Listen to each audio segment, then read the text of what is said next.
কোষাগারের অভাব দেখা দিল। সেখানকার রানীমা বললেন, যাও ওই দূরের অরণ্যে যাও, সেখানকার গাছ কেটে কোষাগার বানাও, সেখানকার গাছ কেটে কোষাগার বানাও। কিন্তু কি হলো তারপর? সেনাপতি বীর প্রতাপ, কোথায় তুমি? এক্ষুনি সভায় উপস্থিত হও।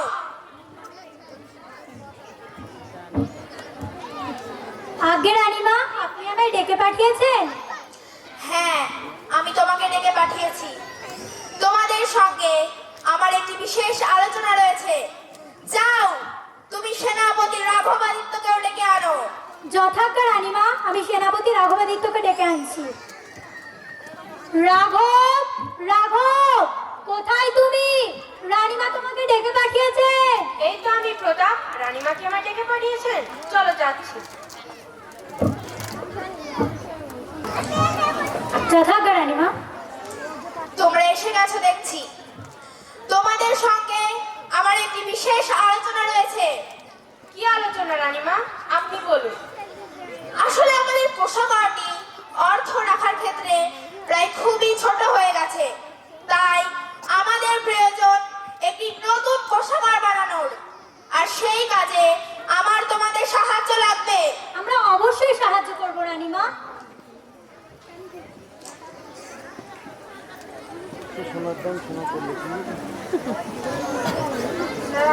কিন্তু রানীমা, আমরা কোষাগারটি বানাবো কোথায়?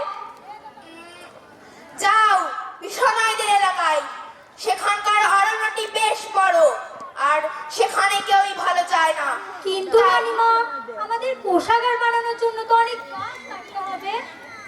প্রয়োজন হলে তাই কাটো, গাছ কাটার প্রয়োজন হলে গাছ কেটে ফেলো। যাও, তোমরা তোমাদের কাজে লেগে পড়ো। যথাজ্ঞা রানীমা।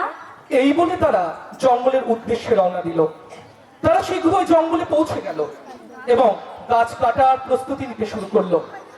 সেই সময় স্থানীয় মহিলা অমৃতা দেবী তার 3 কন্যা জঙ্গলের একটি নদী থেকে জল নিয়ে ফিরছিলেন।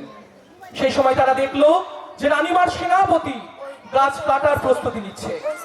এই দেখে অমৃতা দেবীর হাত থেকে কলসিটি পড়ে যায়। তিনি দৌড়ে সেখানে যান। এই দেখে তার 3 কন্যাও সেখানে যায়। দাঁড়াও, আমার একটা কথা শোনো দয়া করে। তোমরা এই গাছগুলি কেটো না। না, আমি তোমার কোনো কথা শুনতে চাই না। তুমি এখান থেকে সরে দাঁড়াও। রানীমার আদেশ আমরা ফেলতে পারবো না। না, আমরা কোনোভাবে এখান থেকে সরে দাঁড়াবো না। তোমরা জানো না এই গাছগুলি আমাদের জন্য কতটা প্রয়োজনীয়? এই গাছগুলি আমাদের প্রাণবায়ু অক্সিজেন দেয়, যেটা ছাড়া আমরা বাঁচতে পারতাম না। আর তোমরা আমাদের এই মায়ের মতন গাছগুলিকে কাটতে চাইছো? তোমরা কি মানুষ? তোমাকে আমি আবার বলছি, তুমি এখান থেকে সরে দাঁড়াও। না, আমি সরে দাঁড়াবো না। আর আপনি বা কেমন রানীমা, হ্যাঁ, যে সামান্য কোষাগার বানানোর জন্য আমাদের এই মায়ের মতন গাছগুলিকে কাটতে চাইছেন? তোমার সাহস দেখে আমি অবাক হচ্ছি। তোমার সাহস কি করে হয় আমাকে এইভাবে অপমান করার? আমি চাইলে এক্ষুনি তোমাকে এই রাজ্য থেকে বের করে দিতে পারি। প্রয়োজনে তাই করুন, তবু আমরা কোনোভাবে এখান থেকে সরে দাঁড়াবো না। তোমাকে আমি শেষবারের মতো বলছি, তুমি এখান থেকে সরে দাঁড়াও। না, আমরা সরবো না। না, আমরা কিছুতেই এখান থেকে সরবো না। আমার প্রাণ চলে যাবে, তবু এই গাছ কাটতে দেবো না। রানীমা, এরা আমার কোনো কথা শুনছে না। এরা বলছে তবু এই গাছ কাটতে দেবে না আমাদের। ও, তাহলে এরা তবু এই গাছ কাটতে দেবে না? রাঘবাদিত্য, তুমি এদেরকে হত্যা করে ফেলো। যথাজ্ঞা রানীমা। মা, মা, মা, তোমরা কি মানুষ? হ্যাঁ, সামান্য কোষাগার বানানোর জন্য তুমি আমার মাকে হত্যা করলে। আমাদের প্রাণ চলে যাবে, তবু আমরা এই গাছ কাটতে দেবো না। তোমাদের আবারও বলছি, তোমরা এখান থেকে সরে দাঁড়াও। আমাকে গাছ কাটতে দাও। না, আমরা এখান থেকে কিছুতেই সরে দাঁড়াবো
তারপর তারপর মাস থেকে মাস, বছর থেকে বছর যুদ্ধ চলল।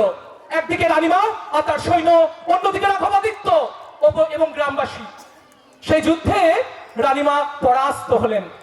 শ্রীপতি নগরের নতুন রাজা হলেন রাঘবাদিত্য। তিনি তারপর আজীবন বৃক্ষ রক্ষা করেছেন, গাছকে আপন বন্ধু বলে জেনেছেন। তারপর তিনি গাছকেই করে তুলেছিলেন নিজের ধর্ম। নমস্কার।